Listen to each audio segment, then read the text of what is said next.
got to get some levels here. La la la la la la la la.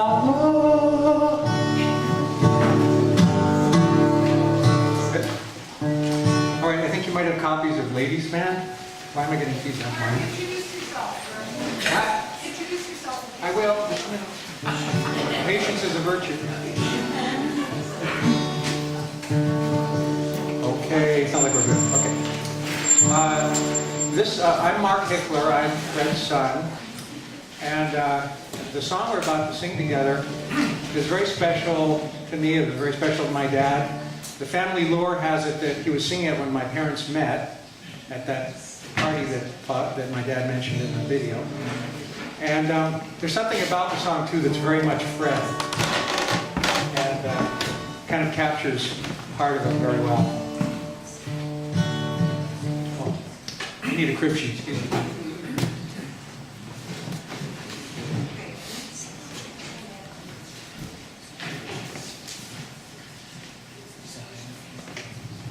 Could be a little closer.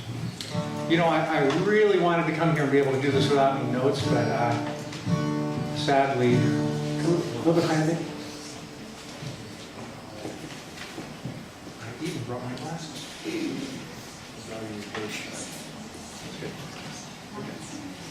Yeah.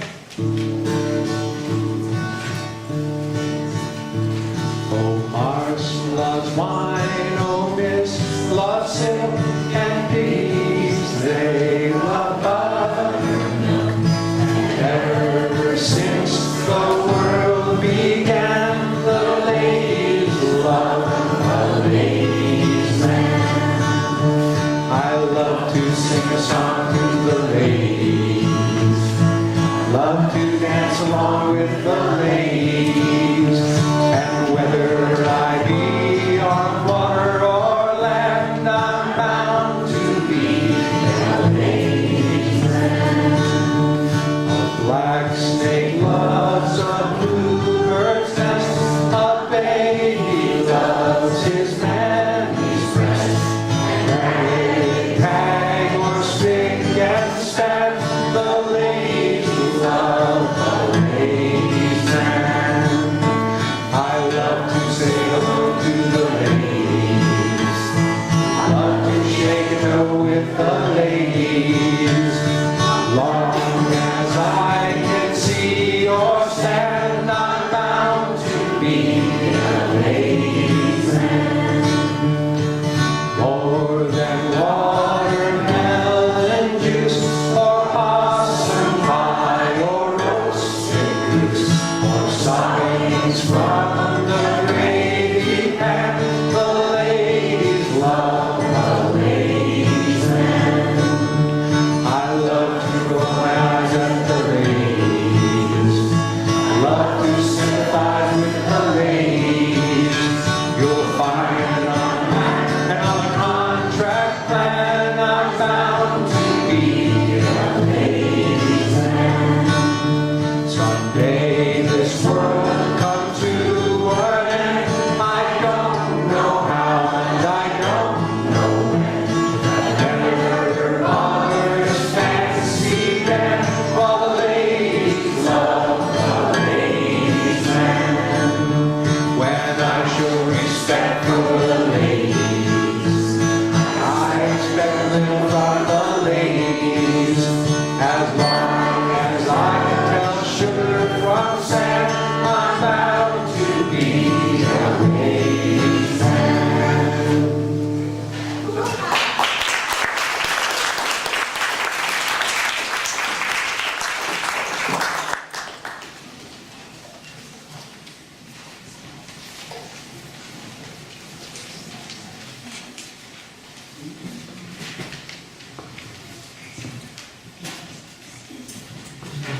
Hello, my name is Carolyn White, Peter White's wife and Fred's daughter-in-law.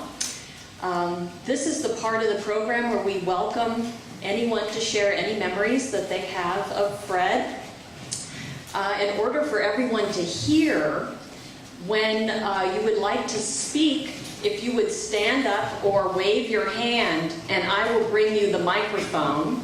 That way we all can hear. We ask that you keep your remarks brief and clear so that everybody can hear. We'll take about maybe 45 minutes to do this, and we'll end with another song led by Mark, another sing-along.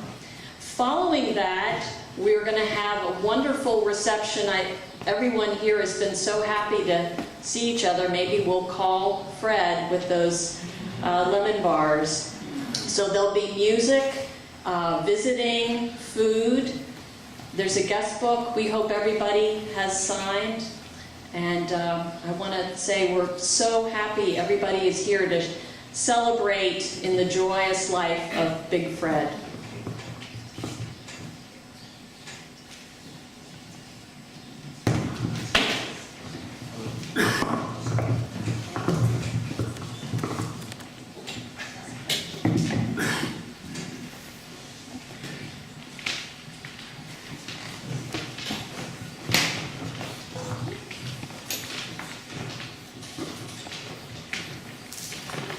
Hi, I'm Craig Parkhill, Fred's brother-in-law. And I'm not sure most of the family knew Fred as an architect, except through the contemporary house he built in Maine. We all saw the picture around here that shows him finishing digging his well. So I'm going to dig into his work experiences to let you know about the man I knew. Most of what I know as an architect and how I conduct myself I learned from Fred. People Fred worked with always considered him to be a gentleman and a problem solver. Fred never was about one-upping anybody. When I started working with Fred, he was 46, I was 29, and still pretty wet behind the ears. Fred was running the Goldberg office in Boston and trying to get the affiliated hospital, now Brigham and Women's, designed for a crazy employer named Goldberg. For several years previously, Fred was the planner for Harvard Medical School. When Goldberg was hired, Fred transitioned with the project. After 2.5 years and 86 designs, he had had enough, and in late 1970, Fred formed Medical Facilities Planning Associates with Sophie Kochbaser. I joined 3 weeks later. Like all small firms in a down economy, we had to struggle. We kept our office in the Mission Hill area to be near the Longwood Medical Hospitals, who were our clients, and we walked to all of our clients for the first few years. When we were a 6-person firm a couple years later, in a 6-week period, half of the employees were mugged in broad daylight outside of the office. This was during the busing days in Boston. Fred and I were not the three, but we knew our number was coming. So there was a lot of turmoil in Boston. It was time to move from Boston to Natick, where the firm prospered and no one was mugged. Fred had a stubborn streak in him and a sense of what should be done. He also knew how to bend the rules when necessary to get the job done. I offer some examples. We were the architects for a nursing home in Nantucket Island. The Historic Commission did not like Fred ignoring the rules about the rake board, which is the big board that comes down the side of a building. Due to the size of the building, Fred called for a 12-inch rake board. The chairman made him change it to 4-inch dimension to meet the code. Fred said it was going to look stupid. Fred changed the drawings, but had a 12-inch rake board installed during the construction. At the ribbon cutting ceremony, the chairman came up to Fred and said, "See, I was right." Fred smiled. At a project in Haverhill at the local hospital, Fred told the city contract person that a contingency of $10,000 was needed to be carried in the budget. "Oh no, not allowed," said the man. Fred, knowing that any renovation project had hidden conditions that would cost money, put into the specifications a line that said the contractors were to carry this $10,000 in their bid to be spent at the direction of the architect. Fred knew nobody would read the boilerplate. At the end of the project, $5,000 was returned to the city to the amazement of the contracting officer. He congratulated Fred on finishing on time and under budget, and Fred nodded. Early in our time as a firm, we were building over the Peter Van Brigham Hospital operating rooms. We tried to build over the pathology department, but no nos to the hospital. We explained that there would be live people in the ORs, but the customers in the pathology department would not complain if something went wrong. We had a very dry summer to build, but the steel coming from South Carolina got lost and could not be found. The driver was a fisherman. He dropped the trailer off and headed to Maine for 2 weeks fishing. He just forgot to tell anybody where the steel was located. The roof was open and it started to rain. It rained for about 12 days, biblical proportions of rain. Needless to say, the water got into the OR area. On my way to work one morning, I stopped at a job site and saw water in the light fixtures and thought, oh shit. On the roof was Fred, who had been there all night with the president of the general construction company, baying and trying to stop the flood. The hospital's facilities manager, Arthur Stomberg, had also stopped on his way home and said, if the president of 2 companies can do this, so can I. He joined in and stayed through the night also. They were 3 bedraggled-looking men. I said, good morning, and went to the office. Fred saw his duty and did it. He also threw out the soup. Arthur Stomberg was very loyal to Fred after that. Another story about Fred. Fred's approach to paperwork was to ignore it for as long as possible. He would stack the paper in one pile, like this. And every 6 weeks or so, tackle it. His method was to take the bottom sheet, look at it, and say, okay, that's no longer a problem. In a short time, the pile was greatly reduced. On one occasion, when Fred and I were working 7-day weeks, I came in on a Sunday morning, and to my surprise, Fred was already there sorting the pile of paper. He had about 24 piles stacked like this. And on each pile was a yellow piece of paper with the number 1, 2, or 3. Naturally, I asked what was the system. Fred's response was, 1s need immediate attention, 2s will be gotten to in time, and 3s will never be dealt with. 80% of the piles were marked 1s. Fred was also very ethical about work. Early in our firm's life, we were shortlisted for a City of Boston hospital project. A really nice project for us. The final interview was at City Hall. After some cursory questions, the interviewer said he needed to check on something, but would leave the door open for Fred and Sophie. They should close it when they were finished. It was clear to them that he wanted a bribe. No bribe was given, and we did not get the job. The last story is about Fred's heart. One morning on his way to a meeting, Fred saw an elderly woman sitting in the ER waiting room at the Brigham.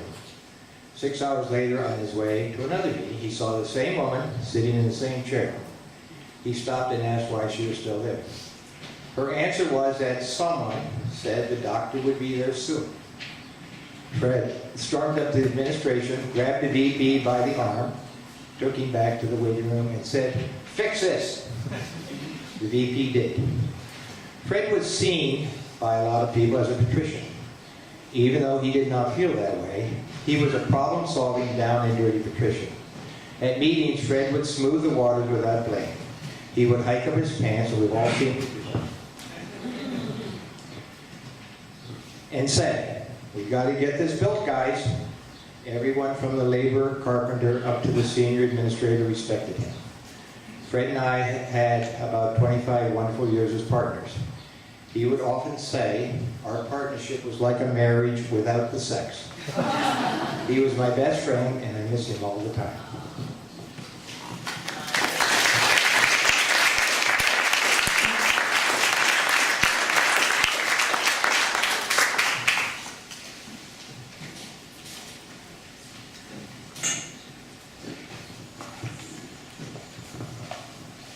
I'm George Edwards, Gus Edwards' son, Duffy Edwards' brother, Duffy and Carolyn Edwards' brother, Michelle's father. My connection with this whole business is mainly through the Little Moose Pond community, which, from which I carry so many fond memories and always will. And I want to say how much I always enjoyed Fred and Roger and Cess, although I was about 10 years younger than their generation, which may be about 10 years older than the others, the Sarahs, the Louises, the Doc and Davy, and all of those whose names go away with my age. But I'm so happy was always happy to sing and sit with Fred in the evenings and follow his escapades down the well, up the roof, wherever he might happen to be. And also, as some of you know, our sister Duffy was involved in an automobile accident recently. She is recuperating well, but she was unable to come down.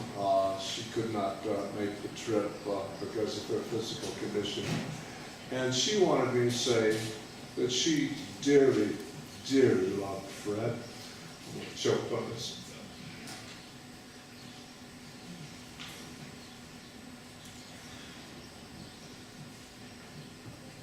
From Girl Scouts, Duffy knew a whole bunch of the songs, but Fred was the first to teach her the chords on the guitar.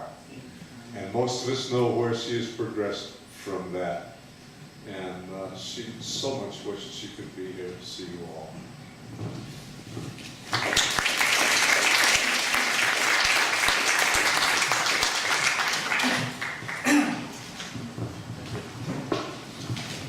Hi, I'm Dave Gill, proud of my middle name, Pickler, and I had to stand up to follow George because sooner or later someone was going to have to get to Fred's musical gift to the family. And he taught me the first chords on the guitar. In fact, whoever plays guitar in this family, except possibly for Steve, who was a little later a walk-on, he taught the first chords, lent his first guitar, showed off the first strums, the first finger picks, the first songs, etc. And I hope that some of the others from my generation of musicians will speak. But whenever we get together, which is many times, and we have many CDs and musical experiences years and years and years, whenever we get together, and there's ever any reflection, it is absolutely understood by everybody that Uncle Fred was the source of all of the family music, which has enriched our lives so much.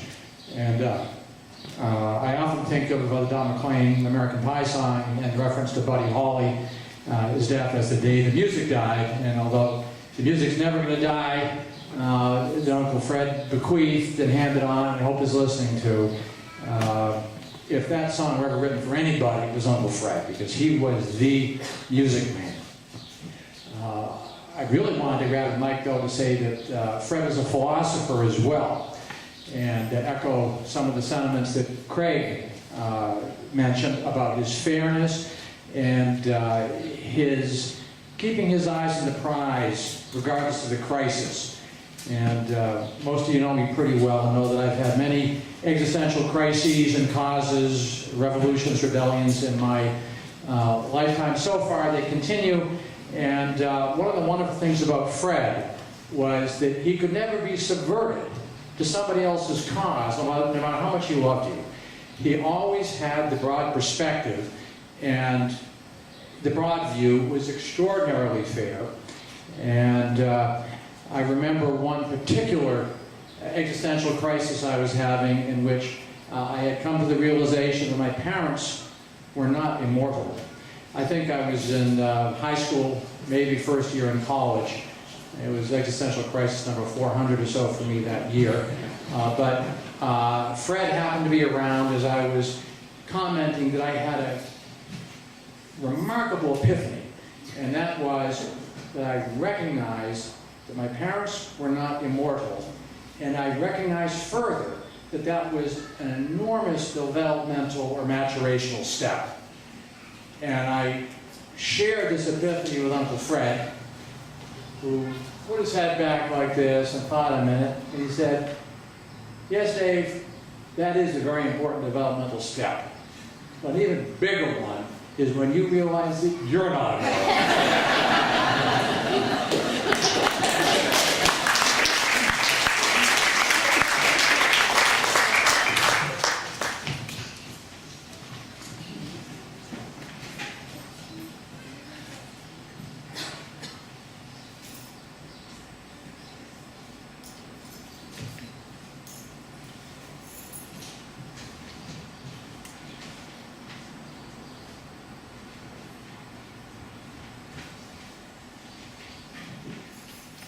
My name is Pinky Yar.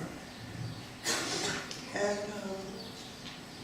I think I met Fred when I was about 13 or 14. And my mother said, there are some people coming to dinner tonight, the Hicklers, and I think you'll like them. So why don't you stick around?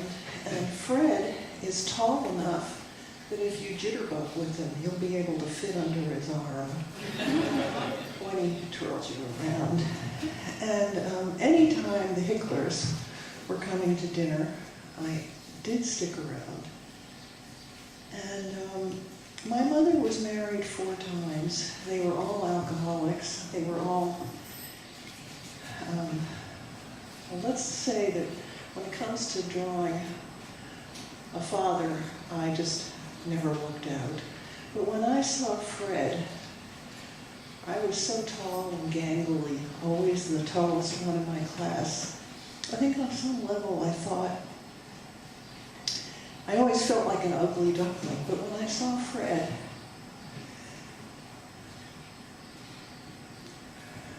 I somehow thought, not that I belonged to him, but you get the idea. Well, anyway, years went on, and from time to time they came to dinner. And my parents moved, my mother and stepfather moved away to the Virgin Islands, and I graduated from nursing school. And one day Holly found me when she was coming to buy a table from somebody, a used table. And she said, "Doll." Of course she did. "What are you doing here with this horrible woman? Come home with me." So I thought she meant come home for a cup of coffee. Well, days later, I came back for my belongings. And I asked her, I said, "What about Fred?" And she said, because by this time it had become clear that I wasn't leaving, she said, "Oh, he loves young girls. He'll be happy." So I moved into this very small house that they were living in with 5 children, slept on a mattress on the floor, and they graciously stepped over me. And honestly, I never left until I got married.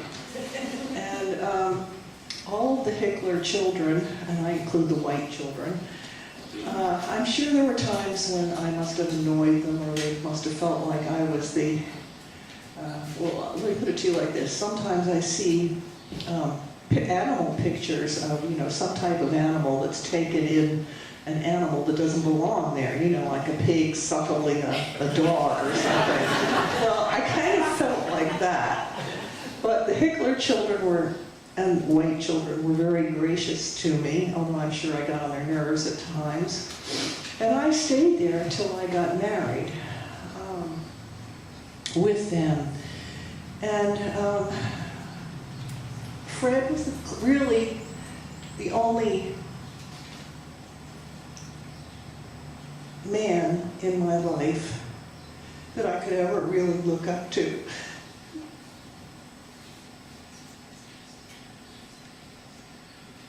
And think of, this must be what it's like to have a father.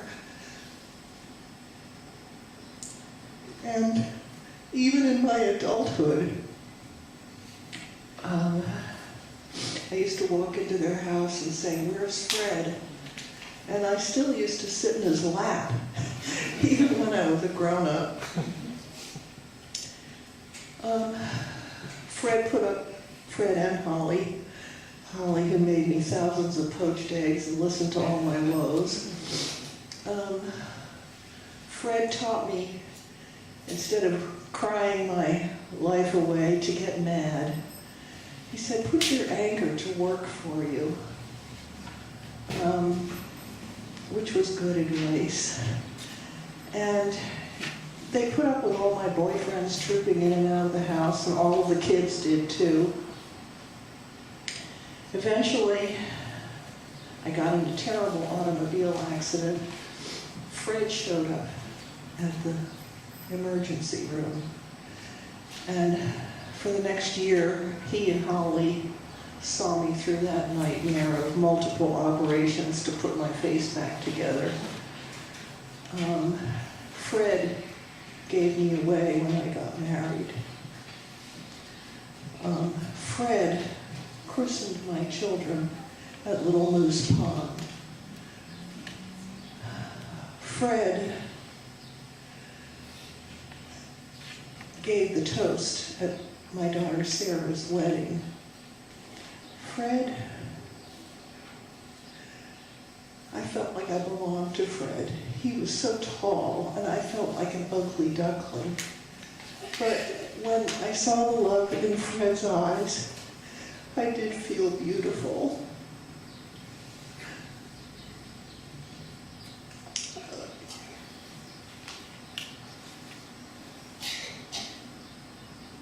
You all know he was a man of tremendous heart and love. And he shared that with me. He's irreplaceable in my life. And when I said to him, Fred, what can I do to repay you for all that you have done for me? He said, just pass it on.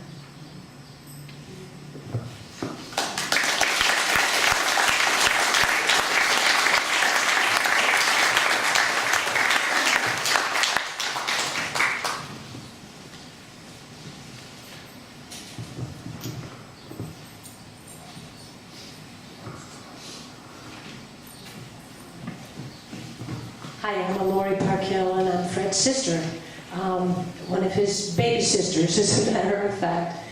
And I'm just going to tell you a couple of brief things. One was, of course, like everybody else in the family, he gave me music. There was no music in my house. And when Fred moved into the house in Philadelphia, in our attic, and it was one of those attics with slopes, so he was always bumping his head on everything. He was constantly, we were playing the trumpet at the time, but he was also playing music. And he made it possible. I don't play guitar, which I've always regretted, but I learned every song he ever sang. And it has made such a difference in my life. So I am so grateful to him for that. But I'm even more grateful for the human being that he was, because he really was one of the sweetest people alive. He had a genuine ability to forgive, like nobody else. I mean, he could get angry, and God knows he had reason to be angry. But he was so forgiving, and so loving, and so kind, in spite of taking a great deal of abuse. And I also want to thank my father, who I haven't thanked a great deal in my life, either, Pinky. But my father took on 3 wild, out-of-control teenagers when he married my mother, and he became a real father to them. And Fred loved him dearly. He really loved him, even when my father went beyond existential angst and was very difficult to manage. And Craig and I called up one night and asked Fred to come over when things were going badly, and Fred burst into tears. He said, I can't do it. I love Paul. And I now appreciate and understand that in a way I couldn't at the time, because I was so frustrated and angry myself. But I do know that I think my father really saved his life. I think he was at a point in his life when he could have gone one of 2 ways. And my father said, get your ass out of Chicago, come back to Philadelphia, get a job. My father knew how to lay things out. And he did, and it was just what Fred needed. So I'm grateful, so grateful to have been his little sister, and that he was alive.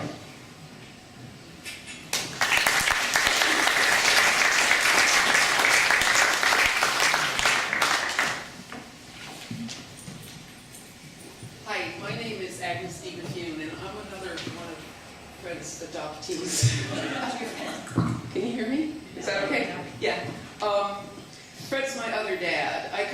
I lived in the same town as the Hicklers did in the 1960s, and people like Mark and Louisa, I haven't seen it all who's here yet. Sarah, Matt and I knew each other very well for many years, I'm sure you know. And then the Gills, the Gill families, Chris here, I don't even know.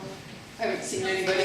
Coming later? Okay. Well, it was because, I guess, of Lisa that I first got to know Holly and Fred. I had known Mark from high school, and one day I was walking down the street, and Holly and Lisa were walking up the street, and I had met Holly before because of, you know, picking up kids at school and so forth. So she looked at me and she said, "You're tall." And Lisa's tall too, and she liked the dress I was wearing and said, "Well, where'd you get that?" Because it's very hard when you're a large person to get clothing. And I said, "Well, I sewed it." And we went to E.A. Davis's and bought a length of cloth, and she drugged me home, and I made a dress for Lisa. And that was kind of, I started hanging out at their house, and then because I come from such a large family and it got larger, it was a little hard to live there, I kind of eventually stayed, and Fred became my other dad. And the things that people have said that mean the most to me have a lot to do with Fred's grace for being a really, really big man, a giant. He had grace. I mean, he would enter a room and there he was, and he had a smile that was enveloping. He was the most generous person I've ever met in my entire life, and probably the most honest. And you just could read that a mile away. But he taught me other very useful things. He was incredibly practical. And I think being an architect, that was just in his blood.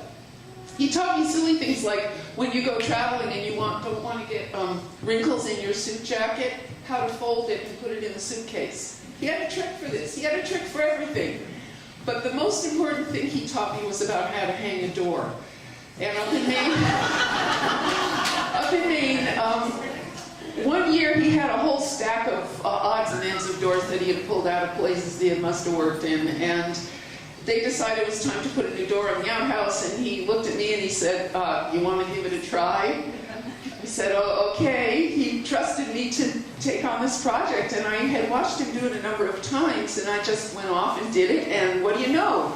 The door swung open and closed like a miracle. And this was the beginning. This is actually what got me into a lot of trouble, because maybe 20 years later I went off and got married, and I looked at a horrible house with my husband Tom here, and we decided, well, we can fix that. And we actually spent about 2 years before any of the doors swung on hinges. And so coming home at night was like you had to take out a screwdriver or a crowbar and take the plywood boards off and lift them over to one side. And if you know what a 4x8 or 3/4 inch plywood weighs, it's, you know, it's kind of a job. And we lived in this wreck of a renovation, and then one day, after we'd taken a wall down, put a new wall up, and I wasn't fazed by any of this, because I was a lot younger, but I'd seen Fred do it. He'd take sticks, and he'd take boards, and he'd saw them by hand most of the time. And then a wall would go up, a building would happen, and you could be in that building, and you were dry. It was a miracle. So one day, Tom and I finished this wall after we had torn out the existing wall, and there was an opening, and I had measured it just so. I mean, at that point, the learning curve was huge, and I was losing sleep at night measuring backwards. Okay, well, the rough opening is like so, and the finish opening is like so, and we have this door that we found by the side of the road. How big is it, and so forth. And Fred always was there advising me on some level. And the miraculous day came when we actually set the hinges and put the door in. And it opened and it closed. And it was just an incredible moment for me. And years later, I came back and I told him this story, and he hung on my every word, because he knew exactly what it was. He's like one of the only people who would really get what that meant, how important a door was. So that's my story about Fred. And I have a bunch of my brothers and sisters came today too, because when I was living under Fred and Holly's roof, and they gave so generously to me, often we would sort of all get together, and they got to know Fred and Holly as well. And I'm just so happy and proud to be a part of that family. miss Fred very much. He really was great.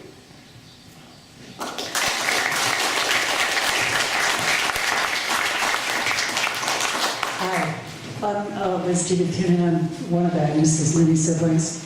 And I just want to expand on what she was saying. Can you hear me? I feel like this is... Okay, good. She referred to our really large family and how it got a little hard to live there. Honestly, during the 70s, it was seriously dysfunctional. And many of us found surrogate parents because our parents were having a lot of trouble. Obviously, you can see that Fred and Holly became Agnes's surrogate parents. But what was amazing about Fred and Holly was that they also opened their doors to many of the rest of us as well. I was not so much a part of that, although and I actually went away and came back and went away and came back and saw this in process. And what I saw was that members of my family kind of were learning because they were seeing this other family that was whole and intact and loving. They were learning how to bring that back into our home. And I feel like, to a certain extent, we all look at the equipment, the fact that we are still together as a family. So I just want to say thank you for that.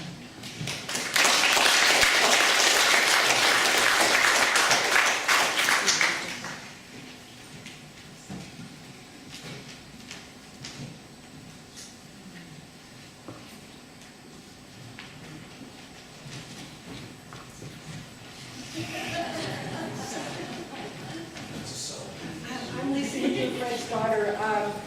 One thing I think about Fred is that, one characteristic I think is he was someone who you could say never wished he was somewhere else. He never wished he was in a different place or, than exactly where he was. And you could see that Fred did that incredible film. And you could see that where he's sitting peacefully in the garden. And he was already retired by then, and he was fine with that. He was fine, he was peaceful. Eventually, he did have to give up gardening, but what I wanted to say something about is a lot of you may not have seen him in the last year of his life. He had a stroke a year ago, and he was able to live. And so, in a way, we got kind of a bonus year out of that situation because it was a pretty serious stroke. But even though he couldn't walk as well or see as well, he kept that same sense that he was fine with where he was. And things that he had to let go of, he let go of. And he was content with what he could do, and that was what he was. And there was one, and he was also, the stubborn thing that Craig mentioned made me laugh because when he was briefly in this place called the Stone Institute, which is a rehab or nursing rehab type thing after the stroke. And they would, treat him like, you can't get out of the wheelchair, without anyone watching you and everything. And they had a sensor on the chair that would sound an alarm as he got up. So he disabled it, And they decided that he didn't eat properly, and they actually made him join an eating group that he would eat with some other people with a therapist, and they would learn how to eat correctly because they thought he was choking or something. And he did all the little, lessons that you're supposed to do, kind of go, and all these things. And then he got home and it was like, whatever. He just did whatever he wanted to do. He was very, he didn't, Louisa sent me an email, she couldn't be here, but she made the point, which I thought was very astute, that my dad, her uncle, was not a people pleaser. He wasn't afraid. That was the 2 points she made. I think that was very true, that he was not afraid to be who he was. He didn't feel the need to be a people pleaser. But in just one last thing that I had, for some reason, always sticks in my mind. When he was in the Stone Institute, and I was talking to him, I was like, okay, Dad, well, I got to know what are we going to do about this or this. I was trying to take care of some of his affairs. And he said to me, Lisa, I'm non-compost mentee. So you're going to have to decide. So after I looked that up, I figured out what I was supposed to do. So, yeah.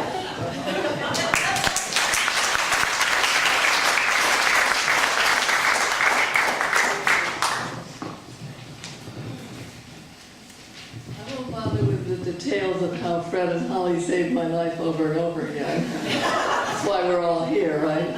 But I would say that I think Fred would have gotten a wonderful laugh off the idea of having this on the day of the rapture.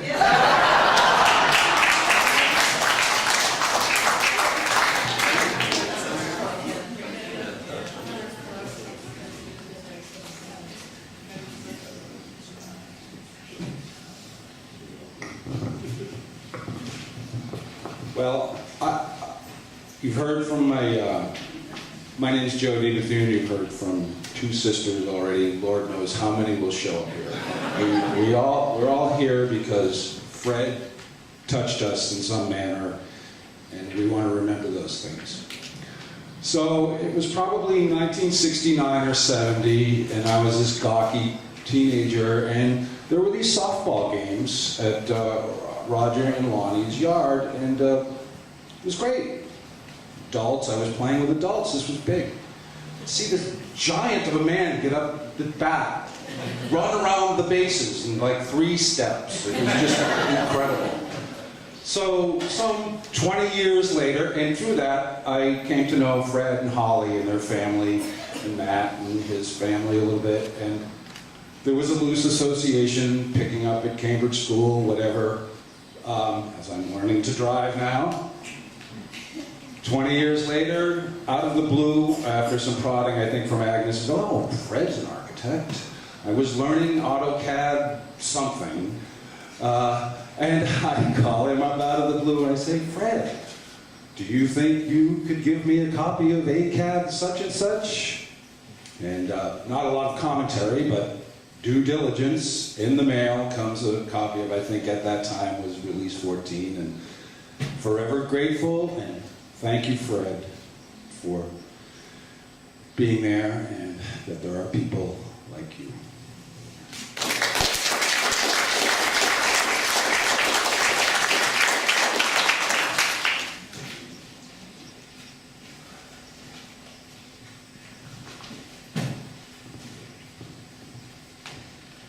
I want to speak from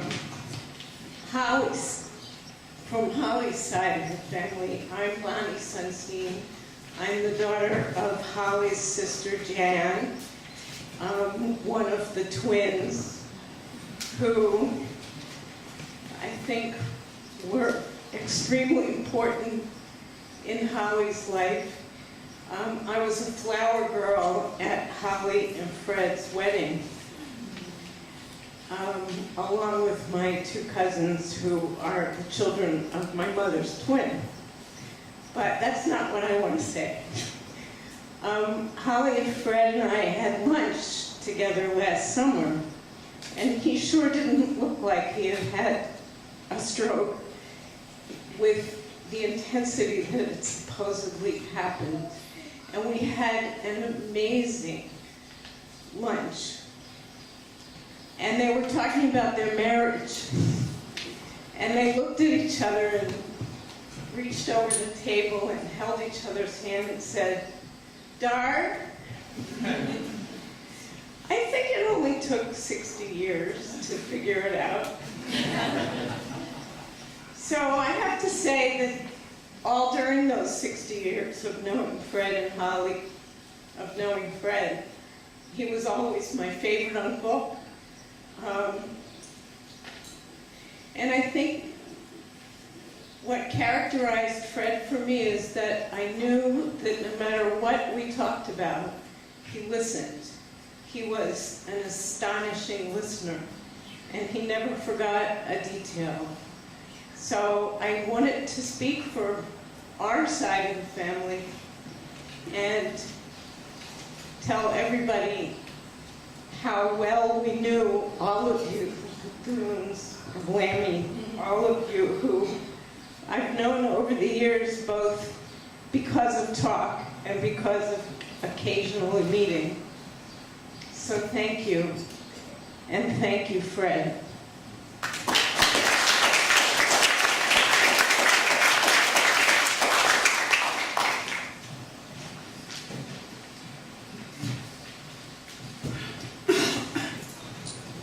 Hi.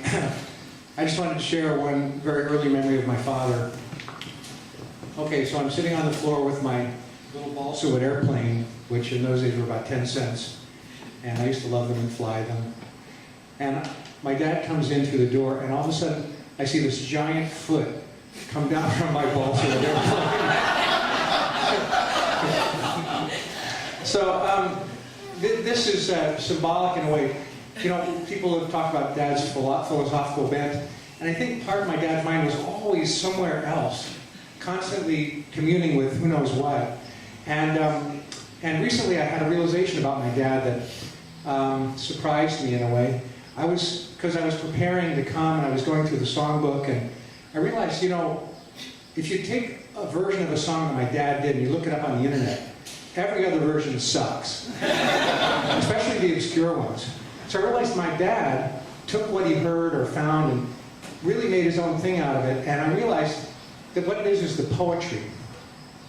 And I realized that Rosalie was a poet, his mother, a published poet, and this poetic sense of life and poetic sense, or deep appreciation for the poetry and music, is what inspired him and inspires me about his version of whatever song it might be.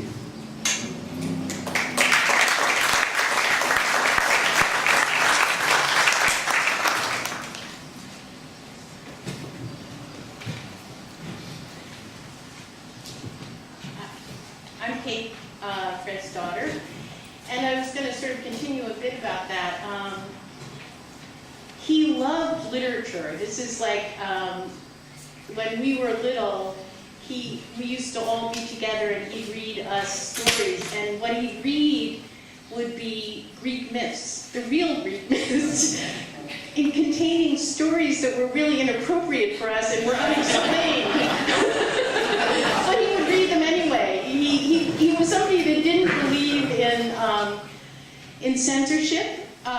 He didn't believe that smaller people were less able to understand things than bigger people. He especially didn't believe that because someone was either having a hard time or in trouble with the law or a dropout or any person that was not just marching ahead successfully, those people, everybody counted. And he really didn't make a distinction. I think this is one reason that a lot of us have gotten involved in causes, because, for example, I went to see Malcolm X when I was in high school. Why did I do that? Because Fred used to buy Muhammad Speaks when he was working near the Peter Van Brigham, and he used to bring it home and talk about it with me. He had a sense of humanity that was extremely broad, and when I hear all these stories of how important he was to many people here, I know that came from that kind of quality that he had.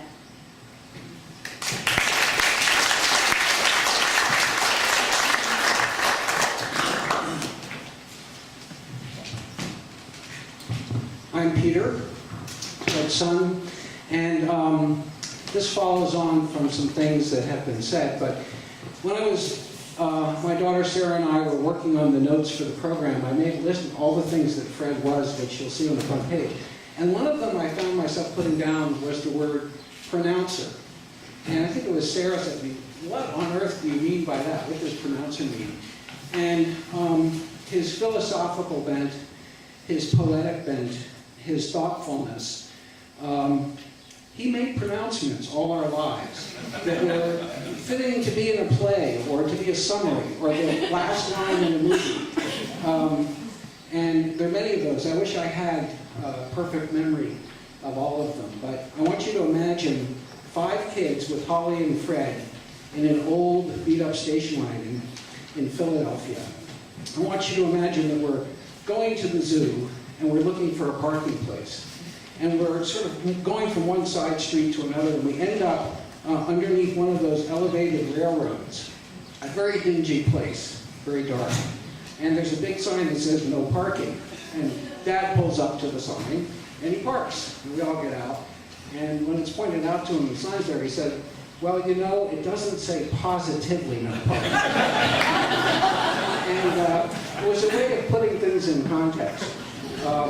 I remember another time he was talking to the carpenter ants on the back porch. And he got down at their level and he was speaking to them and he said, this was after a cocktail party, by the way. And you've all heard the saying, you know, it's always darkest before the dawn. Well, he said to the carpenter ants, it's always darkest before it goes totally black. And you know, some of the expressions that he had, he got from other places, I know, but he had such a colorful way of delivering them. They were his lines. Like Mark said that, you know, you look at other versions of those songs and you wonder, where on earth, you know, this is crap, you know, compared to what we heard around the campfire in Maine. And his sayings were like that. He delivered them as part of himself. And they were funny, they were wise, they were ways of talking that really left its mark on all of us. A very colorful way.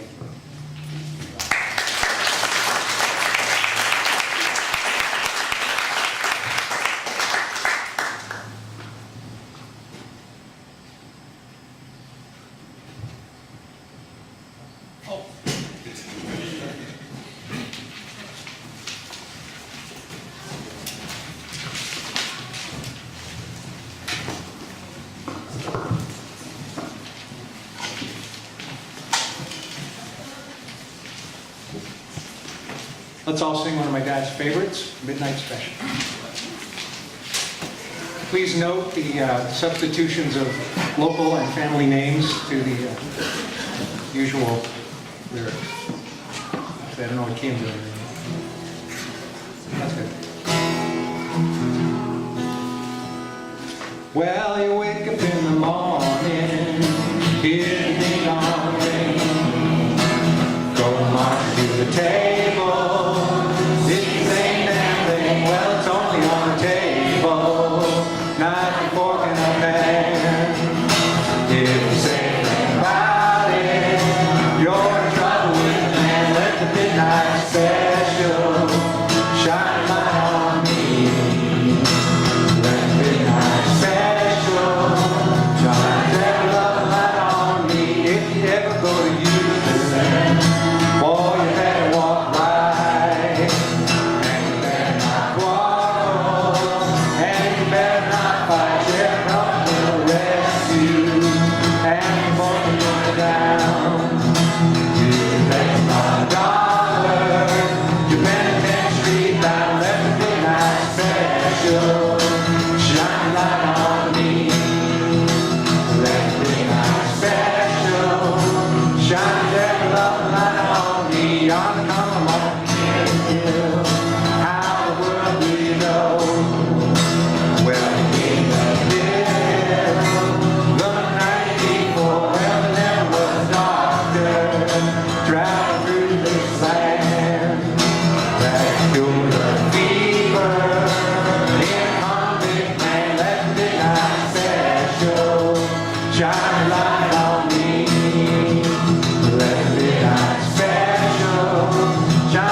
Shine light on me.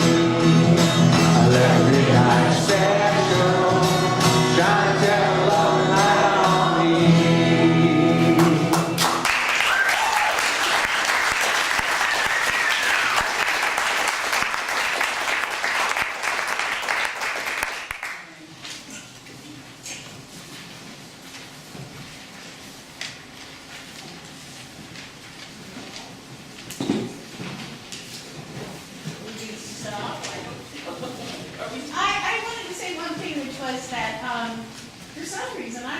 sure why, but Dad picked me.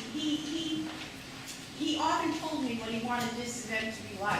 And once he even quizzed me about it, right? Do you remember what I said? We made a slight compromise because he said that he wanted everybody to get together and sing the songs that he loved. And our compromise has been to have some speaking. But I'm saying this because we are now going to have lots of food, and we're going to invite anybody who would like to stay to hang out with us and sing some of the songs that you love. So, all right.